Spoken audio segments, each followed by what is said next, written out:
The year was 1822, and winter had truly settled its icy grip upon the land. In a small village nestled among towering snow-dusted pines lived a boy named David. He wasn't just any boy. David was known for his bright, curious eyes that sparkled like fresh snowflakes, and a spirit as lively as a summer stream, even in the coldest months. Their village, a cluster of sturdy wooden homes, seemed to huddle together for warmth against the vast, white world outside.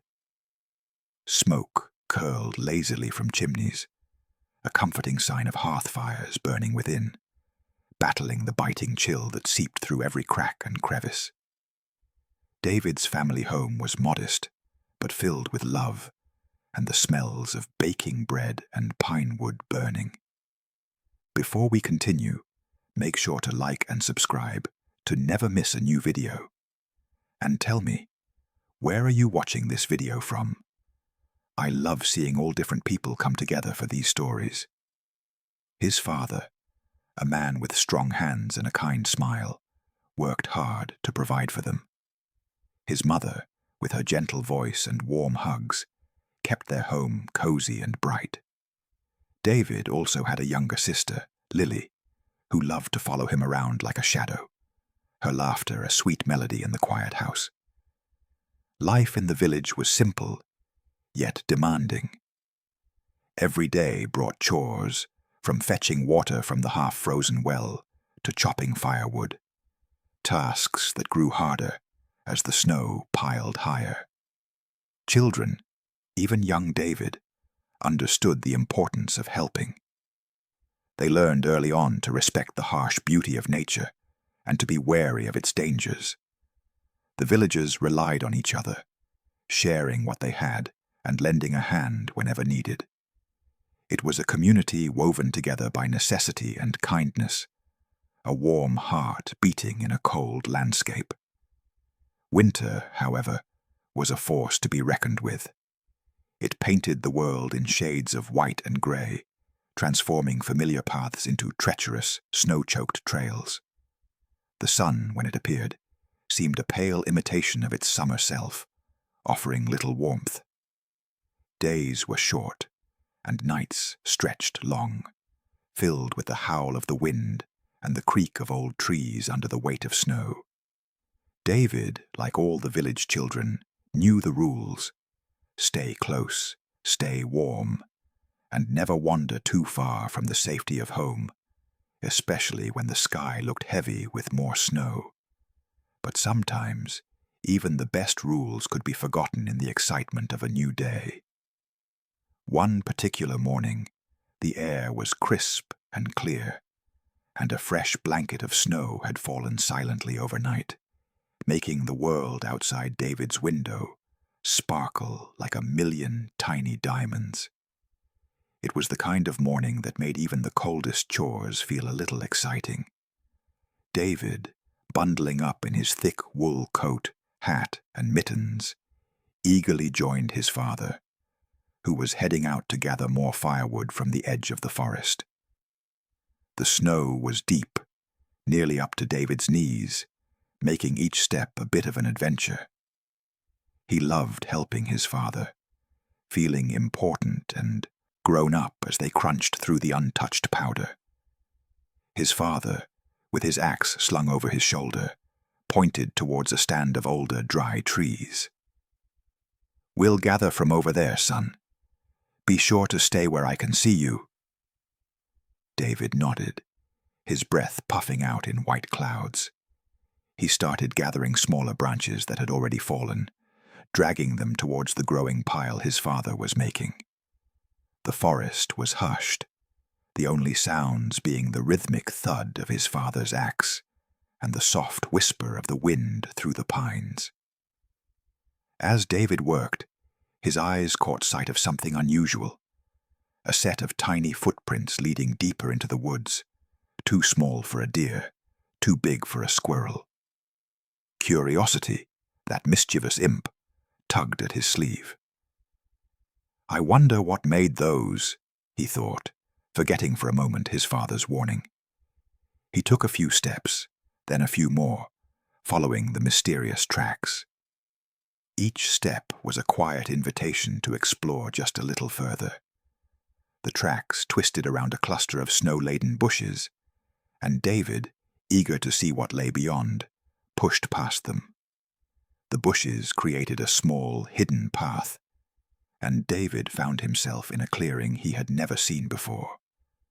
The tracks ended at a tiny burrow in the snow, but before he could peer inside, a flash of red darted past. A fox, quick as lightning. David gasped in delight, his eyes wide with wonder, and without thinking, he chased after it. He was so caught up in the thrill of the chase, the crunch of snow beneath his boots, and the magic of the wild, that he didn't notice how far he was going. He didn't hear his father's calls, now faint and distant, nor did he see the sky beginning to darken with a sudden, menacing speed. The playful chase had turned into something else entirely. He was alone, and the forest, once friendly, began to feel very, very big. The playful chase after the fox ended abruptly, as the world around David began to change. The sky, which had only moments ago seemed merely cloudy, now turned a bruised, angry purple. A sudden gust of wind, sharp and biting, whipped through the trees, making the branches creak and groan like old bones. Then the first flakes began to fall, not the gentle, sparkling kind David loved, but big, heavy blobs that swirled and danced with a furious energy. A big snowstorm had begun, a true winter monster. Panic began to bubble in David's chest. He spun around, trying to find the path he had followed, but the fresh snow was already covering his footprints. The trees, once friendly giants, now loomed like dark, unfamiliar shapes, their branches shaking violently. The wind howled louder, a mournful cry that seemed to swallow all other sounds, including his own small, scared voice, when he tried to call for his father. Each gust pushed him, stinging his exposed cheeks and making his eyes water.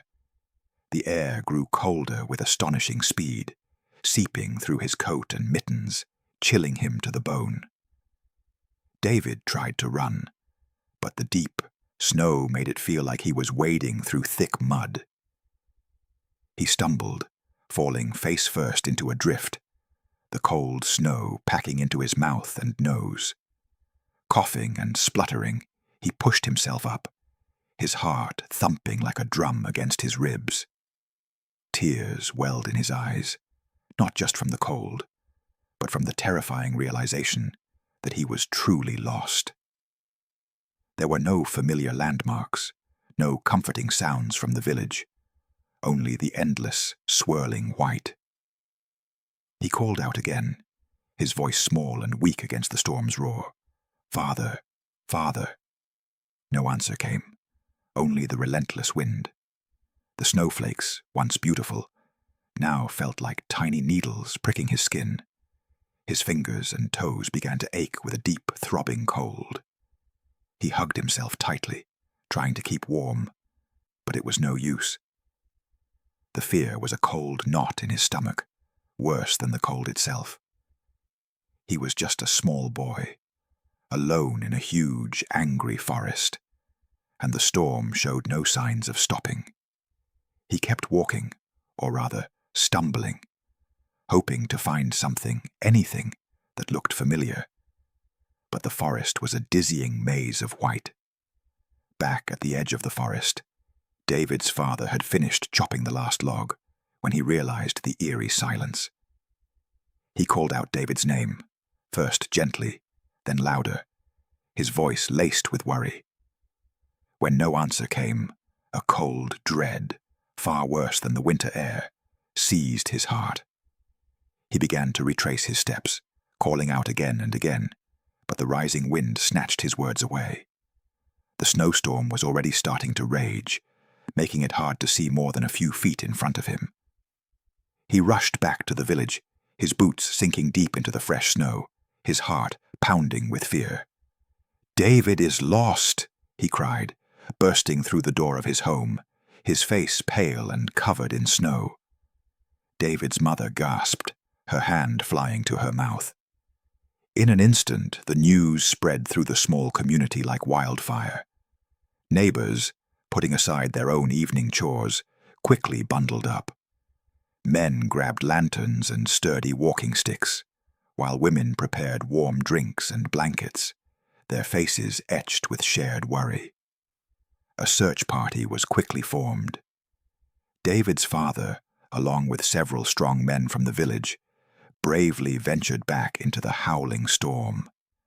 They spread out, calling David's name, their voices straining against the wind. The lanterns they carried cast weak, flickering circles of light that barely pierced the swirling white curtain of snow. Each step was a struggle. The snow was incredibly deep, sometimes reaching their waists, making it almost impossible to move quickly. It covered everything, smoothing over paths, burying logs, and changing the familiar landscape into a confusing, dangerous maze. They searched every direction David might have gone, shouting his name until their throats were raw. They looked near the stream, by the old oak tree, and around the deer trails, but there was no sign of the boy. The storm was relentless, dumping more and more snow, erasing any possible tracks almost as soon as they were made. Their hope, once a bright flame, flickered and threatened to go out with each passing moment. The forest, usually a source of wood and game, now seemed like a hungry, unforgiving beast, guarding its secret with a fierce white grip. The cold was unbearable, even for the grown men, and the thought of little David out there alone, growing colder by the minute, was a pain deeper than any frostbite. As the hours stretched on, cold and silent, the fierce hope that had fueled the search party began to dwindle. The initial rush of desperate energy slowly gave way to a heavy, crushing weariness. The men, their faces grim and frost-nipped, returned from the forest in small groups, their lanterns dim, their shoulders slumped under the weight of the deepening snow and their growing despair. Each time a group returned without David, a fresh wave of sadness washed over the waiting villagers. Back in David's home, his mother paced by the window, her eyes fixed on the swirling snow, her heart a raw ache in her chest. Little Lily, sensing the terrible sadness, huddled silently by the fire, clutching a wooden toy David had carved for her. The village doctor, a kind old man with wise eyes, sat by the hearth, offering quiet comfort, but even his usually hopeful words were scarce.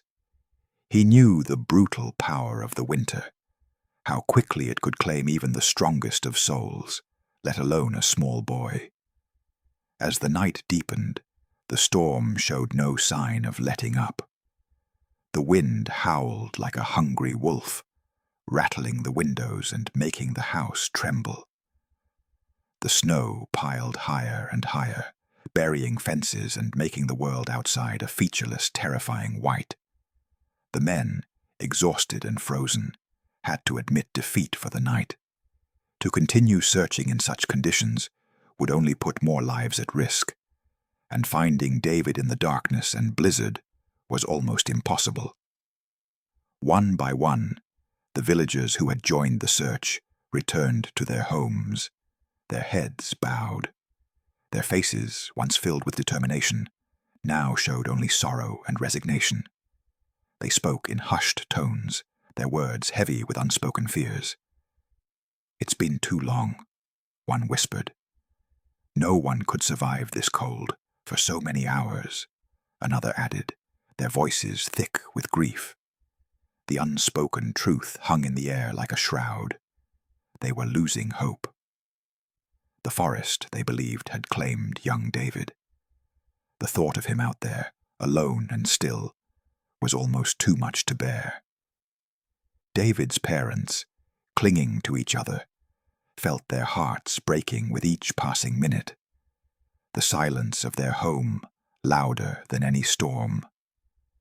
As the last of the searchers shuffled home, their faces etched with defeat, a profound silence fell over David's house, broken only by the crackle of the fire and Lily's soft sniffles.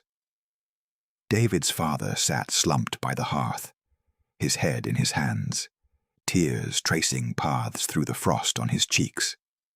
He had done all he could, but the storm was too fierce, the forest too vast. Everyone believed David was gone. Everyone, that is, except his mother. A fierce, unyielding light burned in her eyes. It was the light of a mother's love, stronger than any blizzard, hotter than any hearth fire. While the logical part of her mind screamed that hope was foolish, a deep, instinctual feeling, a whisper from her heart, told her David was still out there. She felt a connection, a tug, that refused to be silenced. She remembered David's mischievous grin, his bright eyes, and a sudden surge of strength, almost wild, filled her. "I cannot stop," she declared, her voice quiet but firm, startling her husband. "He is my son. I will not leave him out there." Her husband looked up, his eyes clouded with grief. "Mary, you can't. The storm is too dangerous. You'll be lost too." "Then I will be lost," she replied, already pulling on her thickest shawl and wrapping it tightly around her head.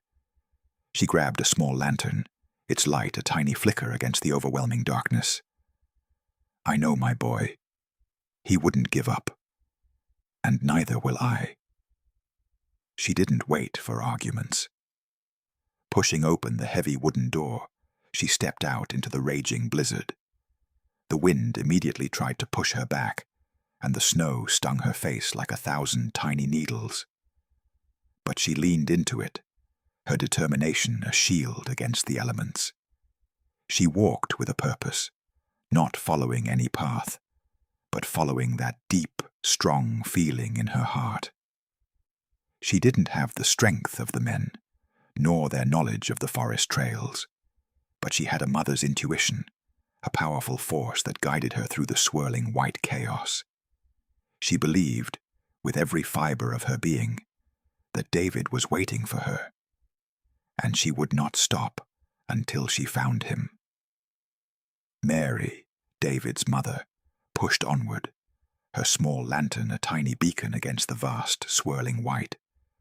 The wind seemed to mock her, tugging at her clothes and trying to extinguish her light, but her resolve was unwavering. She didn't follow the paths the men had taken, but instead let her heart guide her, pulling her deeper into the silent, snow-choked woods. She called David's name, her voice hoarse, but the storm swallowed it whole. After what felt like an eternity, her feet, numb with cold, stumbled over something beneath a heavy blanket of snow. She fell to her knees, her lantern clattering beside her, its light revealing a small, unnatural mound. Her heart leapt into her throat, a mixture of terror and fierce hope. With trembling hands, she began to dig at the snow, clawing away the icy layers with frantic energy. The snow was deep and heavy, resisting her efforts, but she didn't stop. Finally, her fingers brushed against something solid, something stiff and cold. She dug faster, clearing away more snow, and then she saw him. It was David. He was half buried in a snowdrift, his small body curled up, almost as if he were sleeping. But he wasn't, sleeping in a warm bed. His face was pale, almost blue, and his eyelashes were frosted with ice. His clothes were stiff, frozen solid around him, making him look like a statue carved from ice and snow. He was so still, so utterly motionless, that for a terrible moment Mary thought her worst fears had come true. A cry of agony rose in her throat, but she swallowed it down. She reached out, her hand shaking uncontrollably, and gently brushed away the snow from his face. His skin was colder than the deepest winter ice, unyielding and hard to the touch. He looked like a perfect, tiny sculpture of her beloved son, frozen in time. The storm continued to rage around her, but she barely noticed it. Her world had shrunk to this one terrible, beautiful sight. David, her boy, lying there, silent and still, a frozen statue beneath the cruel white sky. Mary knelt beside her son, her heart aching with a pain so deep it stole her breath. David was stiff, his small limbs frozen into a rigid pose, his skin as cold as the snow that encased him. He looked utterly lifeless, a tiny figure carved from the winter itself. Yet, that strong, stubborn feeling in her heart refused to die. It pulsed, a faint but steady rhythm, urging her to look closer, to truly see. She leaned down, brushing her cold cheek against his even colder one, whispering his name. David, my sweet boy, David. There was no response, no flicker of an eyelid, no movement. Despair began to creep in, a cold hand tightening around her throat. But then she remembered the old stories, tales of people found in the deepest winter, sometimes still holding on to a thread of life. With a desperate surge of will, she placed her ear close to his mouth, shielding it slightly from the wind with her hand. She waited, holding her own breath, listening with every fiber of her being. The wind howled, the snow swirled, and for a long, agonizing moment, there was nothing. Only the silence of the frozen forest. Then, so faint it was almost imperceptible, she felt it. A tiny, tiny puff of air, like the softest whisper, touched her ear. It was barely there, a ghost of a breath, but it was there. It was David. A gasp escaped her lips, a sound of pure, raw astonishment, and a sudden, fierce rush of hope. It was not the strong breath of a living boy, but it was enough. It was a sign. He was still breathing. Her frozen fingers fumbled for the front of his coat, tearing at the stiff fabric to bring her ear closer to his chest. She couldn't hear a heartbeat, but she had felt that breath. It was a miracle, a tiny spark of life in a body that should have been completely cold and still. Tears, hot and fresh, streamed down her cheeks, not of sorrow, but of fierce, desperate joy. He was alive. The words echoed in her mind, a powerful chant against the storm. She had found him, and he was still breathing. Now she had to get him home. With a renewed surge of strength born from her discovery, Mary knew she couldn't carry David alone through the deep snow and raging storm. She had to get help. She carefully covered David back up with a light layer of snow to protect him from the direct assault of the wind, knowing that warmth, too quickly applied, could be just as dangerous as the cold. Then she turned and fought her way back towards the village, her lungs burning, her feet heavy, but her heart now alight with fierce purpose. Bursting through her front door, covered in snow and ice, she cried out, "He's alive! I found him! He's still breathing!" Her husband, who had been sitting in stunned grief, leapt to his feet, his eyes wide with disbelief and a sudden, trembling hope. The doctor, who had remained, quickly gathered his bag. Without a moment's hesitation, David's father, along with two other strong men who had not yet gone to bed, grabbed blankets, a sturdy wooden sled, and lanterns. They followed Mary back into the blizzard, her small figure leading the way, a testament to a mother's unbreakable will. The journey back to David was quicker this time, fueled by a frantic, joyous energy that defied the storm's chill. When they reached David, still nestled in the snowdrift, the men carefully lifted his stiff, frozen body onto the sled. Mary gently covered him with the blankets, not tucking him in tightly, but loosely, as if to protect him without shocking his system with sudden heat. The doctor, a grim but determined look on his face, gave quick instructions. No fires, no hot water. We must warm him slowly, very slowly. The procession back to the village was slow and painstaking. David's father and the men pulled the sled, their movements gentle, as if David were made of fragile glass. Mary walked beside them, one hand resting on her son, whispering words of encouragement into the howling wind. The entire village seemed to hold its breath as they finally brought David into the warmth of his home. He lay on a makeshift bed by the coolest part of the hearth, his little body still frozen, but now surrounded by the hushed, hopeful prayers of his family and neighbors. The hardest part, they knew, was yet to come. They had found him, but could they bring him back? The hushed tension in David's home was almost as chilling as the air outside. David lay on the makeshift bed, his small form still and rigid under the loose blankets. His parents hovered close, their eyes wide with a fragile hope, while little Lily watched from a distance, her face pale. The village doctor, a man named Dr. Alistair, approached the boy with a serious but calm expression. He gently felt David's skin, checked his pulse, and listened carefully to his chest, his brow furrowed in concentration. After a long, quiet moment, Dr. Alistair straightened up, turning to David's anxious parents. "He is in a very special kind of sleep," he said, his voice soft but clear. "His body has become so cold that it has slowed down almost completely. His heart beats very, very slowly, and his breathing is barely there, just as you found Mary." David's mother clasped her hands together, a silent prayer escaping her lips.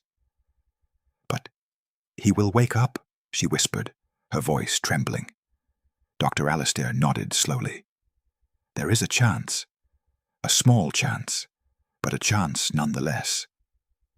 His body has protected itself from the extreme cold by going into this deep, deep slumber.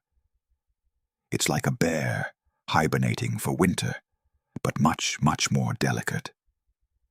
He explained that warming David too fast would be very dangerous, like trying to quickly thaw a frozen stream. It could burst. "We must bring his warmth back very, very slowly, bit by bit. We need to trick his body into thinking it's still cold, even as we try to warm him." The doctor's words, though serious, brought a glimmer of true hope to the room. It wasn't a lost cause. David wasn't gone. He was just in a special, icy sleep, and with careful work, they might be able to wake him.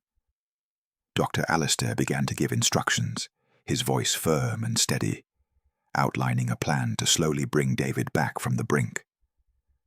The family listened intently, their minds racing with the doctor's strange but vital words.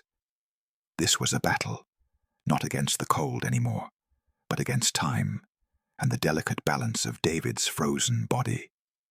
Following Dr. Alistair's unusual instructions, David's parents began the slow, delicate process of rewarming their son.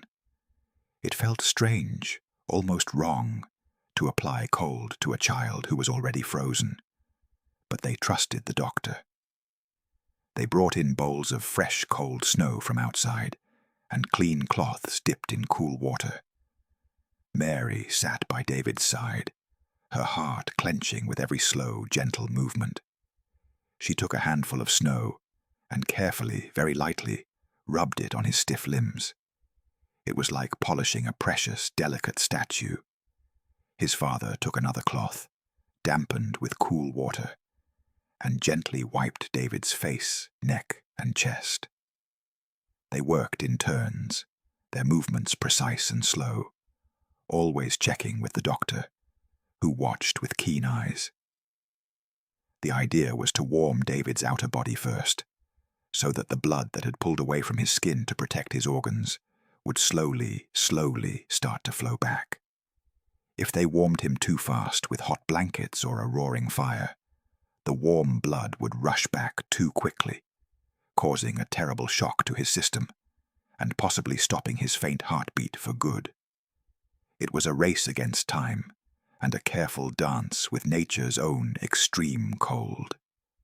Hours crawled by. The initial flurry of hope was replaced by quiet, focused effort. The room remained cool, the fire in the hearth kept low, radiating only a gentle warmth. David's little sister, Lily, brought in fresh snow whenever the bowls were empty, her small hands careful not to spill. The air in the room was thick with unspoken prayers and the soft whispers of David's parents as they continued their strange, loving task. David remained still, a perfect, pale figure. There was no sudden movement, no gasping breath to signal a quick return. The changes were tiny, almost unnoticeable to anyone but his parents, who watched his every inch. His skin, once bluish, began to take on a slightly less deathly pale tone. The frost on his eyelashes slowly melted away. It was a painstaking, heartbreaking yet hopeful process, each rub of snow, each cool cloth, a silent plea for life. The slow, painstaking process continued, hour after hour, through the night and into the next day.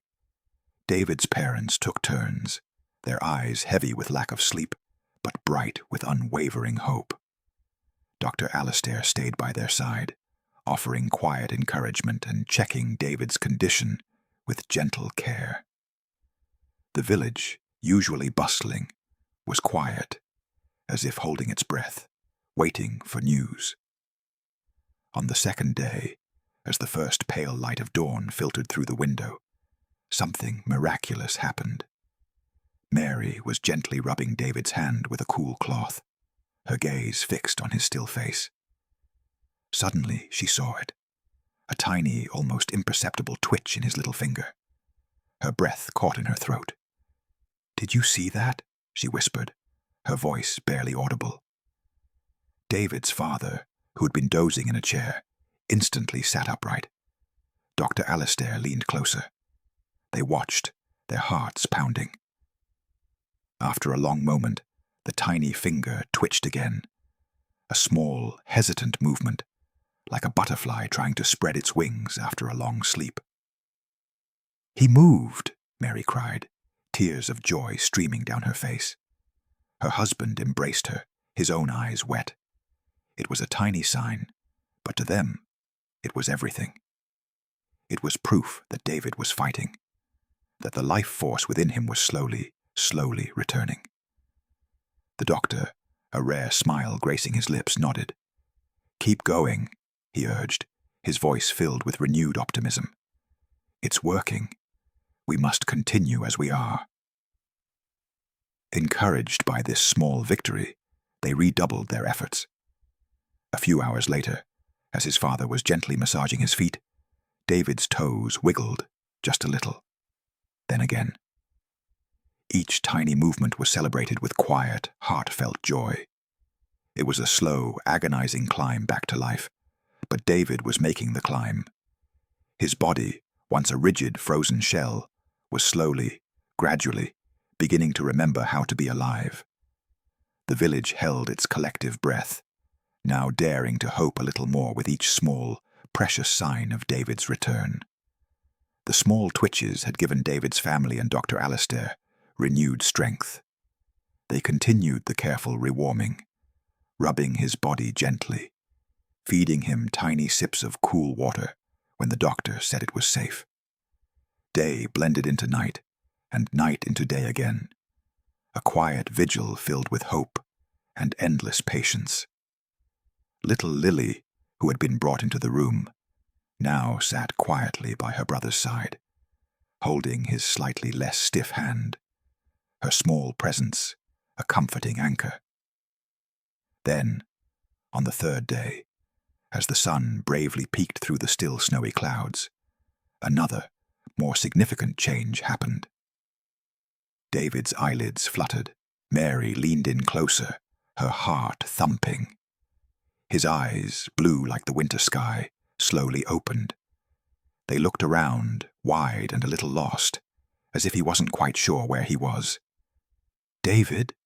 Mary whispered, her voice thick with emotion. His gaze slowly landed on her face, then shifted to his father, and finally to the kind doctor. He blinked once, then again, a small frown creasing his brow. "Mama," he mumbled, his voice a soft, scratchy sound, like dry leaves rustling. A wave of pure joy, like a warm flood, washed over the room. Mary enveloped him in a gentle hug, careful not to squeeze too hard. His father knelt beside the bed, his strong hand softly stroking David's hair. Even Dr. Alistair let out a deep sigh of relief, a wide smile spreading across his usually serious face. "He's awake.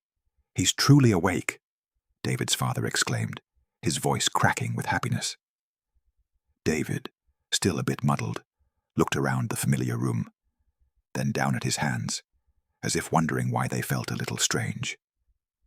He didn't seem to remember much about being lost in the storm. The cold, the fear, the struggle. It was all a hazy dream, replaced by the warmth of his mother's embrace and the loving faces around him. The news spread quickly through the village. Neighbors rushed to the home, their faces a mixture of wonder and disbelief. They had all given up hope, convinced that David was gone. To see him awake, confused but safe, was a miracle beyond anything they had ever witnessed. Whispers of, "It's a wonder," and a true blessing filled the air. David, the boy who had been found frozen, was alive, a living testament to an incredible battle against the cruelest winter. Once the initial joyful chaos settled, and David had had a little broth and felt a bit stronger, his mother gently asked him about what he remembered. She wanted to know what it had been like, out there in the freezing wilderness for so many long hours. David, snuggled warmly in his bed, looked at her with his clear blue eyes. "I remember chasing the fox," he began, his voice still a little weak, "and then the snow started falling really fast. It got very cold, Mama, and I couldn't find my way back." He paused, a small frown on his face, as he tried to recall more. "Then I felt very sleepy, so sleepy." He looked around the room, then back at his mother. But then, it wasn't cold anymore. It felt warm, like I was sleeping under a really soft, warm blanket, and everything was very quiet and peaceful. He gave a little yawn, as if the memory of that deep sleep still made him tired. "I just closed my eyes and went to sleep, just like in my own bed." His parents exchanged a look of profound wonder. Even Dr. Alistair, who had heard many strange things in his years, listened with wide eyes. David had felt warm, even though he had been buried in a snowdrift, his body frozen solid. It seemed impossible, yet David spoke with such simple honesty. "It wasn't scary after I got sleepy," David added, sensing their surprise. "It was just like a very long, warm dream, and then I woke up, and you were here." He smiled, a genuine, tired smile that melted his parents' hearts. His father gently stroked his hair. "That was the snow, son," he explained softly. "The snow was your blanket, keeping you safe, even when it was so cold." David nodded, accepting this explanation easily.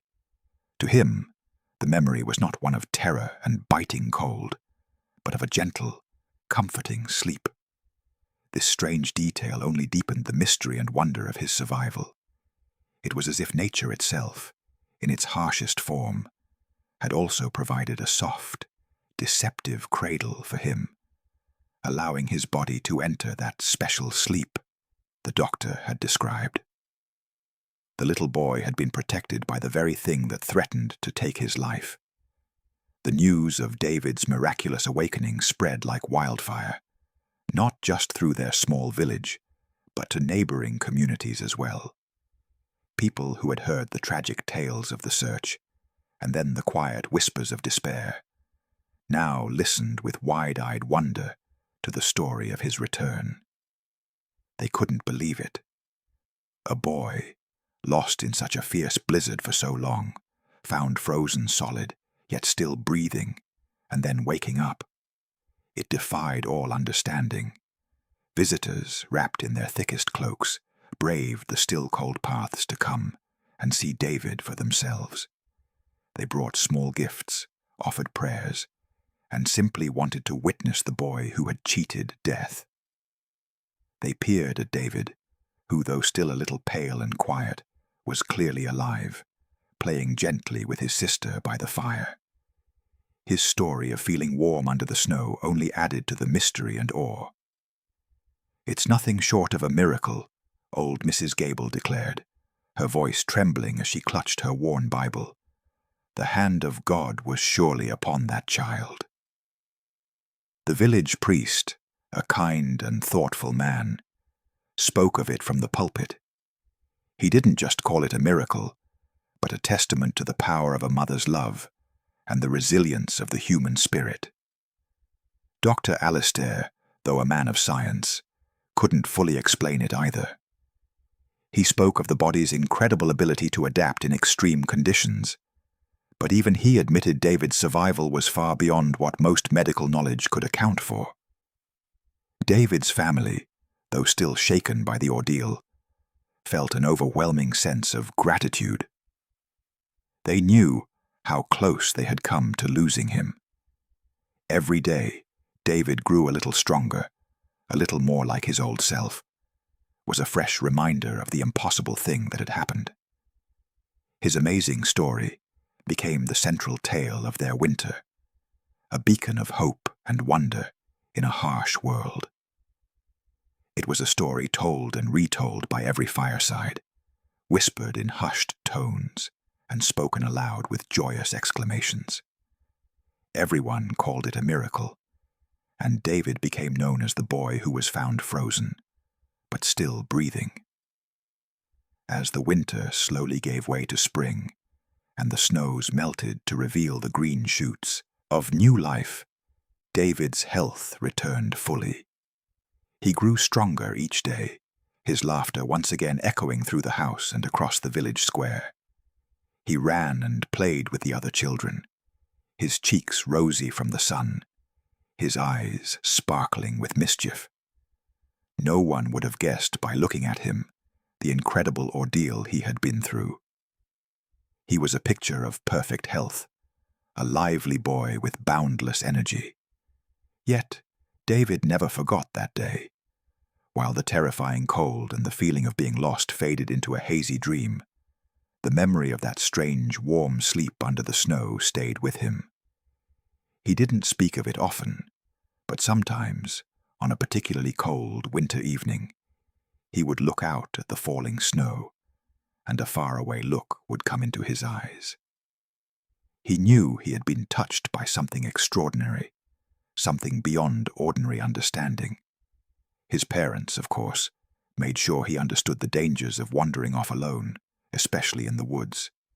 But they also instilled in him a deeper respect for nature's power, both its harshness and its strange, protective ways. They watched him grow, a constant reminder of the miracle that had saved him, and they cherished every moment. David grew into a kind, thoughtful young man, known for his calm demeanor and a quiet strength that seemed to come from deep within. He worked hard, helped his family, and became a respected member of the community. He was a living legend, the boy whose story was told to new generations by the fireside. The experience didn't make him fearful of winter. Instead, it seemed to give him a unique appreciation for life and the incredible, sometimes mysterious, forces that shape it. He carried the memory of that frozen day, not as a scar, but as a silent, powerful lesson. David's incredible survival did more than just bring joy to his family. It became a powerful lesson for everyone in the village and beyond. In a world where life was often hard and losses were common, David's story shone like a bright star in the darkest night.